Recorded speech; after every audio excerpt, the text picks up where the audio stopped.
Welcome back everyone. ये practice set number 18 है। ये टेस्ट सीरीज यूपीपीएससी आरओ के लिए चलिए ये प्रैक्टिस करेंगे। इसमें हम साइंस के प्रश्नों पर तो चलिए स्टार्ट करते हैं। इस टेस्ट सीरीज की प्लेलिस्ट बना रखी है, वहाँ पर टेस्ट नंबर 1 से लेकर 18 या जो भी नया टेस्ट आएगा वहाँ तक पहुँच सकते हैं। डिस्क्रिप्शन बॉक्स में लिंक है। उसका पहला प्रश्न है, वायुमंडल की ओजोन परत की मोटाई मापने की इकाई है क्या? Pies, Maxwell, not, Dobson. Ozone यानी O3 मापने की इकाई है डॉप्सन। ऑप्शन नंबर डी है इसका आंसर। देखिए, वायुमंडल की मध्य परतों में, मुख्य रूप से समताप मंडल में, इंग्लिश में बोलते हैं इसको, स्ट्रेटोस्फीयर में ओजोन सांद्रता में कमी को ओजोन परत की कमी कहा जाता है।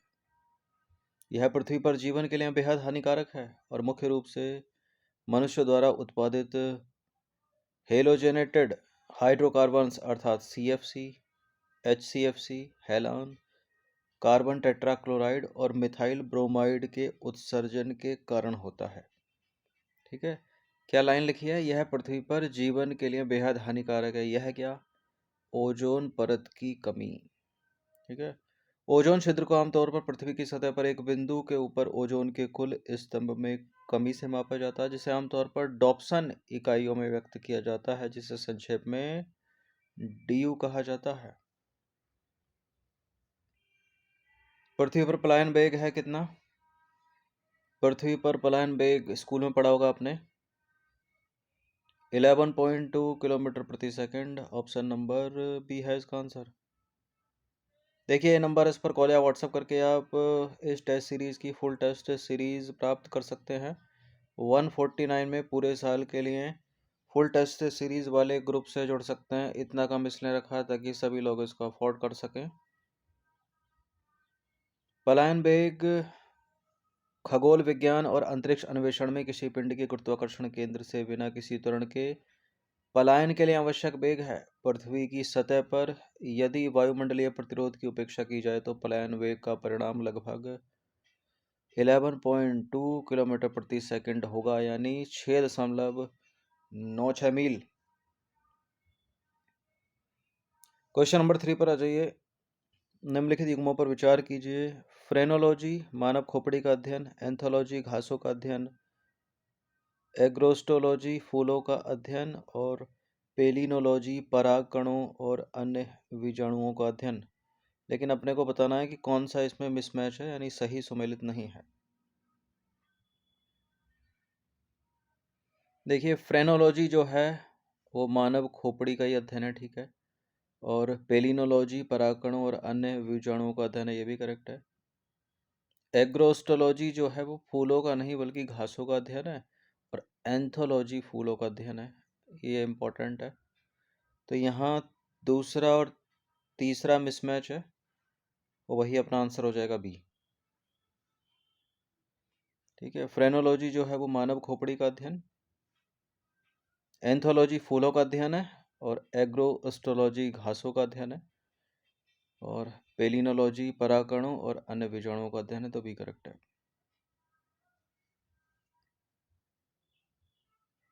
ठीक है, एग्रीकल्चर का एग्रो से भी अगर रिलेट किया जाए तो घास लगा दिया जाएगा। वार्म ब्लडेड ऑर्गेनिज्म कौन से होते हैं? यानी उष्ण रक्तीय जीव वे होते हैं जो अपने शरीर का तापमान बनाए रखने में सक्षम होते हैं, पर्यावरण से कम, हमेशा स्थिर तापमान, वायुमंडलीय तापमान के तुल्य और पर्यावरण के तापमान से भी अधिक। वार्म ब्लडेड मनुष्य एक वार्म ब्लडेड है, ठीक है, गर्म रुधिर वाला प्राणी, यानी हमेशा स्थिर तापमान है मनुष्य का, कहीं पे भी चला जाए वो, सर्दी में गर्मी में। देखिए, उष्ण रक्तीय जीव वे जीव हैं जो शरीर के अपेक्षाकृत स्थिर आंतरिक तापमान को बनाए रख सकते हैं। यह थर्मोरेगुलेशन नामक एक प्रक्रिया के माध्यम से होता है जो ऊष्मा के उत्पादन और हानि को नियंत्रित करके शरीर के तापमान को स्थिर बनाए रखने की क्षमता है। उष्ण रक्तीय जीव में उच्च चपाचे के कारण यह प्रक्रिया होती है, यानी मेटाबॉलिज्म, जो ऊष्मा उत्पन्न करती है, और जिनमें फर या पंखों का एक कोट होता है जो गर्मी में निर्वहन में मदद करता है, तो सी करेक्ट हो गया। एग्जाम्पल्स देखें, उदाहरण देखें तो गर्म रक्त वाले जानवरों के उदाहरणों में मनुष्य, कुत्ता, बिल्लियाँ जैसे स्तनधारी हैं यानी मैमल्स हैं। साथ ही गोरैया और चील जैसे पक्षी यानी एवीज भी हैं। एवीज बोलते हैं पक्षी वर्ग को। रासायनिक अभिक्रिया में उत्प्रेरक की क्या भूमिका है? सक्रियण ऊर्जा को बढ़ाना, सक्रियण ऊर्जा को कम करता है, या साम्यावस्था स्थिरांक परिवर्तित करता है, अभिक्रिया में उपभोग हो जाता है। साइंस के इंपॉर्टेंट प्रश्न हैं सारे इसमें। रासायनिक अभिक्रिया में उत्प्रेरक की भूमिका होती है, सक्रियण ऊर्जा को कम करता है, भी है इसका आंसर। देखिए, उत्प्रेरक एक ऐसा पदार्थ है जो सक्रियण ऊर्जा के माध्यम से एक वैकल्पिक मार्ग प्रदान कर रासायनिक अभिक्रिया को त्वरित करता है। यह अभिक्रिया के अंत में परिवर्तित रहता है तथा साम्यावस्था स्थिरांक को प्रभावित नहीं करता, तो विकल्प भी करेक्ट हो जाएगा। सूची 1 को सूची 2 के साथ सम्मिलित कीजिए। नीचे दिए गए कूट का प्रयोग करके सही उत्तर का चुनाव कीजिए। NaCl, CaOCl2, NaOH है, NaCl ये है, CaOCl2, Na2CO3। NaCl का तो सभी को पता होगा, NaCl यानी साधारण नमक। सी का हो गया 1, सी का 1 यहाँ 2 में है, 3 में है सी का 1, यानी आंसर जो है वो बी तो हो नहीं सकता। NaCl हो गया साधारण नमक, और NaOH क्या हो गया? Sodium hydroxide. ठीक है, NaOH हो गया sodium hydroxide. CaOCl2 bleaching powder हो गया ये, और Na2CO3 हो गया सोडियम बाइकार्बोनेट। तो इसका आंसर हो गया ऑप्शन नंबर सी, 2 4 1 3। ठीक है, देखिए साधारण नमक जो है वो सोडियम क्लोराइड, जो सोडियम यानी Na और क्लोरीन यानी Cl आयनों के संयोजन से बनता है। इसका रासायनिक सूत्र है NaCl। बाकी NaOH जो है वो सोडियम हाइड्रोक्साइड है, CaOCl2 ब्लीचिंग पाउडर है, Na2CO3 सोडियम बाइकार्बोनेट है। क्वेश्चन नंबर 7 पर आ जाइए। निम्नलिखित में से कौन सा कथन सही है? पीएच स्केल 0 से 14 के बीच होता है, जिसमें 0 उदासीन होता है। अम्लीय विलयन का पीएच मान क्षारीय विलयन की तुलना में कम होता है। देखिए, पीएच स्केल बिल्कुल 0 to 14 के बीच होता है। 7 उदासीन है, 0 नहीं है, 0 तो अम्लीय हो जाएगा। ठीक है, 7 उदासीन होता है, दूसरा गलत है। अम्लीय विलयन का पीएच मान क्षारीय विलयन की तुलना में कम होता है। ठीक है, 7 के ऊपर चला जाओ विलयन क्षारीय होता जाएगा, और नीचे आ जाओ तो अम्लीय होता जाएगा। तो यहाँ केवल 1 और 3 करेक्ट है, दूसरा वाला जो है वो गलत है। पीएच स्केल 0 से 14 के बीच में होता है, जिसमें 7 जो है वो उदासीन होता है। 7 से नीचे के मान अम्लीय होते हैं और ऊपर के होते हैं क्षारीय। ठीक है, पीएच जिसे अम्लता अथवा क्षारता भी कहा जाता है, ऐतिहासिक रूप से हाइड्रोजन की क्षमता को दर्शाता है। यह एक पैमाना है जिसका उपयोग किसी जलीय विलयन की अम्लता अथवा क्षारता को निर्दिष्ट करने के लिए किया जाता है। अम्लीय विलयन का पीएच मान क्षारीय विलयन की तुलना में कम होता है। क्वेश्चन नंबर 8 पर आ जाइए। किसी चालक का ताप बढ़ाने पर उसके प्रतिरोध पर क्या प्रभाव पड़ता है? किसी चालक का ताप बढ़ाने पर उसके प्रतिरोध में वृद्धि होती है। ठीक है,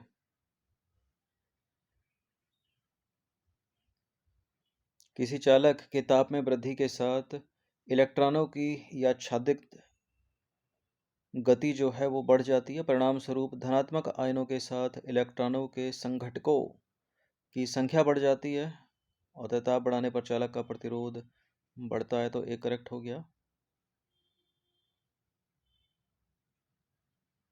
ठीक है, यादृच्छिक। क्वेश्चन नंबर 9 पर आ जाइए। विद्युत धारा प्रवाहित धारा के चारों ओर चुंबकीय क्षेत्र की दिशा क्या होती है? विद्युत धारा प्रवाहित धारा के चारों ओर चुंबकीय क्षेत्र की दिशा क्या होती है? धारा के समानांतर एवं वृत्ताकार होती है। ऑप्शन नंबर सी है इसका आंसर। देखिए, दाहिने हाथ के नियम के अनुसार प्रवाहित धारा तार के चारों ओर चुंबकीय क्षेत्र के वृत्ताकार परिपथ का निर्माण करती है और दिशा के समानांतर होती है। क्वेश्चन नंबर 10 पर आ जाइए। वेब आधारित एप्लीकेशन विकसित करने के लिए सामान्यतः किस प्रोग्रामिंग लैंग्वेज का प्रयोग किया जाता है? C++, जावा, पाइथन, HTML या CSS? वेब आधारित एप्लीकेशन विकसित करने के लिए HTML या CSS? Option number D. देखिए, HTML और CSS प्रोग्रामिंग लैंग्वेज नहीं है, ये वेब आधारित एप्लीकेशन विकसित करने के लिए आवश्यक हैं। गतिशील सामग्री यानी डायनामिक कंटेंट और कार्य क्षमता के लिए जावा स्क्रिप्ट जैसी लैंग्वेज का उपयोग प्रायः HTML और CSS के संयोजन में किया जाता है। डी करेक्ट हो गया। सूची 1 को सूची 2 के साथ सुमेलित कीजिए। नीचे दिए गए कूट का प्रयोग करके सही उत्तर का चुनाव कीजिए।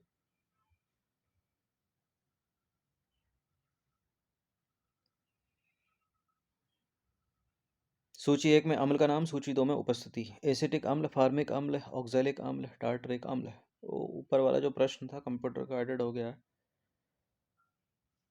देखिए, एसिटिक अम्ल होता है सिरके में, कई बार एग्जाम्स में पूछा है। फॉर्मिक अम्ल जब चींटी काटती है तो फॉर्मिक अम्ल छोड़ती है शरीर में। ऑक्सैलिक अम्ल पालक में हो गया और टार्टरिक हो गया इमली में। तो ए का हो गया 4 और बी का हो गया 3। ए का हो गया 4, बी का हो गया 3 और सी का हो गया 2 और डी का हो गया 1। ठीक है, एसिटिक अम्ल हो गया सिरके में, फॉर्मिक अम्ल हो गया चींटी का डंक। साइट्रिक अम्ल हो गया खट्टे फल जैसे कि संतरा और नींबू में। लैक्टिक अम्ल हो गया दही में। ऑक्सैलिक अम्ल पालक में हो गया और एस्कॉर्बिक अम्ल यानी विटामिन सी खट्टे फल आंवला में।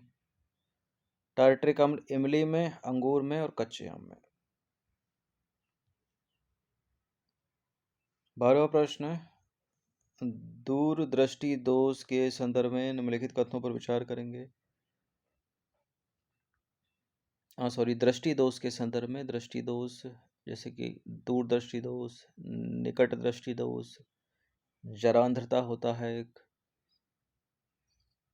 देखिए, निकट दृष्टि दोष से पीड़ित व्यक्ति दूर की वस्तुओं स्पष्ट देख सकता है लेकिन पास की वस्तुओं को स्पष्ट रूप से नहीं देख सकता। देखिए, है ये निकट दृष्टि दोष, लेकिन निकट दृष्टि दोष में व्यक्ति निकट की वस्तुओं को स्पष्ट रूप से देख लेता है लेकिन दूर की वस्तुओं को स्पष्ट रूप से नहीं देख पाता। तो गलत है ये वाला स्टेटमेंट। इसका उल्टा होता है दूरदृष्टि दोष। है दूरदृष्टि दोष, बोला जाता है दूरदृष्टि दोष, लेकिन दूर की वस्तुओं को स्पष्ट रूप से देख लेगा, निकट की वस्तुओं को स्पष्ट रूप से नहीं देखेगा। दूरदृष्टि दोष में उम्र बढ़ने के साथ आंखों की समायोजन क्षमता सामान्यतः कम हो जाती है। दूसरा वाला सही है। दूरदृष्टि दोष इंग्लिश में है ये मायोपिया। इसे निकट दृष्टि दोष के नाम से भी जाना जाता है।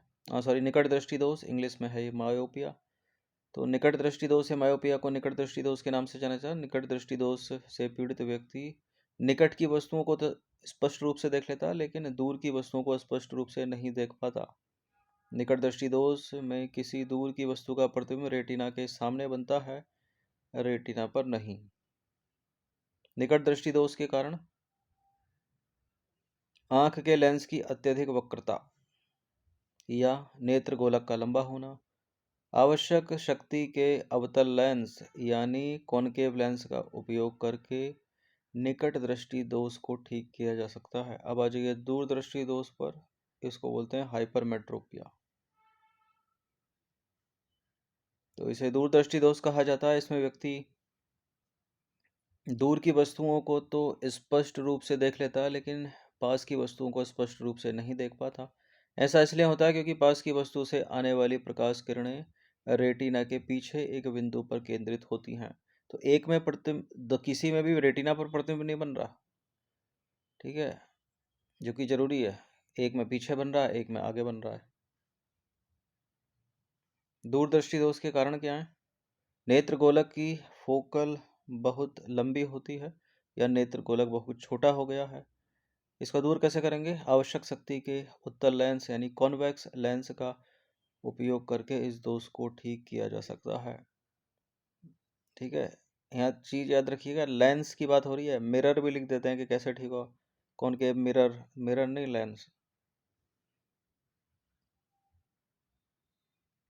क्वेश्चन नंबर 13 पर आ जाइए। निम्नलिखित में से कौन सा एक सही सुमेलित है, मतलब कौन सा समायोजन सही सुमेलित है, एक से अधिक भी हो सकते हैं। डायनामो, बैटरी, सितार, मोमबत्ती। डायनामो यांत्रिक ऊर्जा को विद्युत ऊर्जा में, बैटरी रासायनिक ऊर्जा को विद्युत ऊर्जा में, सितार यांत्रिक ऊर्जा को विद्युत ऊर्जा में, और मोमबत्ती हो गई रासायनिक ऊर्जा को प्रकाश ऊर्जा में। और ये है आपके कूट।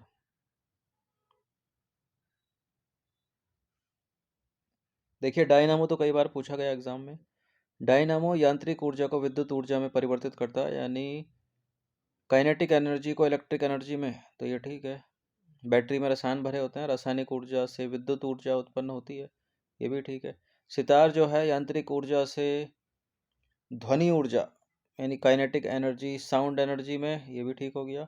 मोमबत्ती रासायनिक ऊर्जा से प्रकाश ऊर्जा, ये भी ठीक हो गया। सारे के सारे ये सही हैं, तो इसका आंसर हो जाएगा ऑप्शन नंबर डी, 1 2 3 4। देखिए ऊर्जा संरक्षण के नियम के अनुसार ऊर्जा को ना तो बनाया जा सकता है और ना ही नष्ट किया जा सकता है, केवल ऊर्जा के एक रूप से दूसरे रूप में परिवर्तित किया जा सकता है। स्कूल में पढ़ा होगा आपने। इसका मतलब क्या हुआ? इसका मतलब यह है कि प्रणाली में हमेशा ऊर्जा की समान मात्रा होती है जब तक कि इसे बाहर नहीं जोड़ा जाता। ठीक है, बाहर से नहीं जोड़ा जाता। यह है उपकरण। डायनामो यांत्रिक ऊर्जा को विद्युत ऊर्जा में बदलता है, मोमबत्ती रासायनिक ऊर्जा से प्रकाश ऊर्जा, सितार यांत्रिक ऊर्जा से ध्वनि ऊर्जा, और बैटरी रासायनिक ऊर्जा से विद्युत ऊर्जा। Question number 14। यदि पृथ्वी के चारों ओर कोई वायुमंडल यानी एटमॉस्फेयर ही नहीं है तो पृथ्वी के तापमान में क्या होगा? वृद्धि होगी, कमी होगी, अप्रवाहित, या दिन के दौरान वृद्धि, रात के दौरान कमी? देखिए चंद्रमा है, कोई वायुमंडल है ही नहीं, उस पर एटमॉस्फेयर है ही नहीं, तो रात में रातें इतनी ठंडी हो जाती हैं -190 डिग्री तक। ठीक है, और दिन के समय में तापमान इतना अधिक हो जाता है लगभग 110 डिग्री सेंटीग्रेड। तो दिन के समय वृद्धि हो जाएगा, बहुत ज़्यादा तापमान बढ़ जाएगा, क्योंकि मेंटेन ही कर पाएगा। मेंटेन करने के लिए वायुमंडल होना चाहिए, जैसे पृथ्वी पर करता है। ठीक है, और रात के दौरान कमी, तो इसका आंसर हो जाएगा ऑप्शन नंबर डी। देखिए वायुमंडल पृथ्वी के चारों तरफ से घेरे हुए है वायुमंडल, तथा वायु ऊष्मा की कुछ अलग है।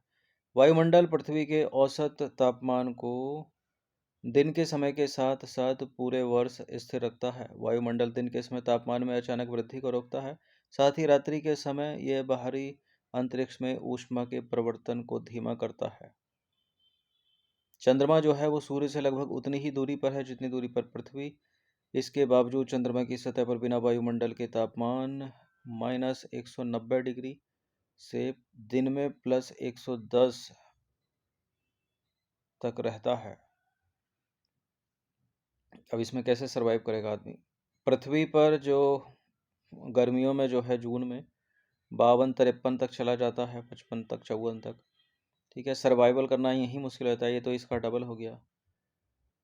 और सर्दियों में याकुत्स्क का तापमान जो है -83 डिग्री तक आंका गया है, वहाँ लोग रहते हैं, और सामान्यतः तापमान जो है वो सर्दियों में उसका 40 से 50 डिग्री तक रहता है। ठीक है, जहाँ लोग सर्वाइव कर पाते हैं। बोस्टोक स्टेशन है पृथ्वी पर अंटार्कटिका में, वहाँ जो है -89 डिग्री सेल्सियस जो है वो टेम्परेचर आंका गया है। ठीक है, तो ये तो इसका डबल है।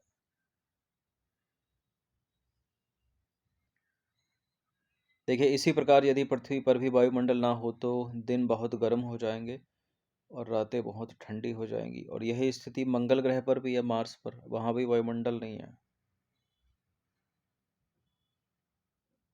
क्वेश्चन नंबर 15 पर आ जाइए। वाष्पीकरण यानी एवापोरेशन की दर बढ़ जाती है सतह क्षेत्र में वृद्धि के साथ, तापमान में वृद्धि के साथ, वायु की गति में वृद्धि के साथ, उपरोक्त सभी। वाष्पीकरण की दर बढ़ जाएगी अगर टेम्परेचर बढ़ जाएगा, तो वायु अगर बढ़ जाए उसके साथ, ठीक है, मान लीजिए गीला कपड़ा आपने सुखा दिया बाहर तार पे, धूप निकल रही है, धूप बढ़ जाती है, हवा भी चलने लगती है उसके साथ, तो बहुत जल्दी सूखेगा वो। तो वायु की गति में वृद्धि के साथ भी और सतह क्षेत्र में वृद्धि के साथ भी। डी है इसका आंसर। वाष्पीकरण यानी एवोपरेशन किसी द्रव का उसके क्वथनांक के नीचे के तापमान पर वाष्प में बदलने की घटना को वाष्पीकरण कहा जाता है। स्कूल में पढ़ा होगा आपने। उदाहरण के लिए गीले कपड़े वाष्पीकरण के कारण सूख जाते हैं। वाष्पीकरण की दर में वृद्धि करने वाले कारक। सतह क्षेत्र में वृद्धि, यदि सतह क्षेत्र में वृद्धि होती है तो वाष्पीकरण की दर बढ़ जाती है। उदाहरण के लिए कपड़े सुखाने के लिए हम कपड़े की सतह का क्षेत्रफल बढ़ाने के लिए उन्हें फैला देते हैं। तापमान में वृद्धि, तापमान में वृद्धि के साथ कणों की गतिज ऊर्जा इतनी बढ़ जाती है कि उन्हें वाष्प अवस्था में परिवर्तित कर देती है। आर्द्रता में कमी, ह्यूमिडिटी कम कर दो, ठीक है, यानी हवा में से पानी को खींच लो।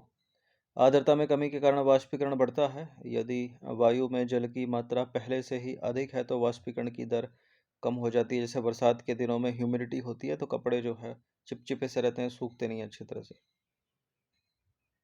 वायु की गति में वृद्धि, वायु की गति में वृद्धि के साथ जलवाष्प के कारण जलवाष्प के कण वायु के साथ दूर चले जाते हैं, जिससे आसपास में जलवाष्प की मात्रा कम हो जाती है, अतः वाष्पीकरण की दर बढ़ जाती है। तो डी करेक्ट हो गया, सारे के सारे सही हैं। ये बढ़िया प्रश्न है साइंस के, इनकी प्रैक्टिस कर लीजिएगा 1 से 2 बार। फुल टेस्ट सीरीज से आप जुड़ सकते हो। 149 में करंटली ऑफर है पूरे साल के लिए। ये नंबर है, इस पर कॉल या व्हाट्सअप करके। पीसीएस और आरओ दोनों का है, ठीक है, मतलब पीसीएस 149, आरओ 149। प्रैक्टिस करते रहिएगा हर दिन।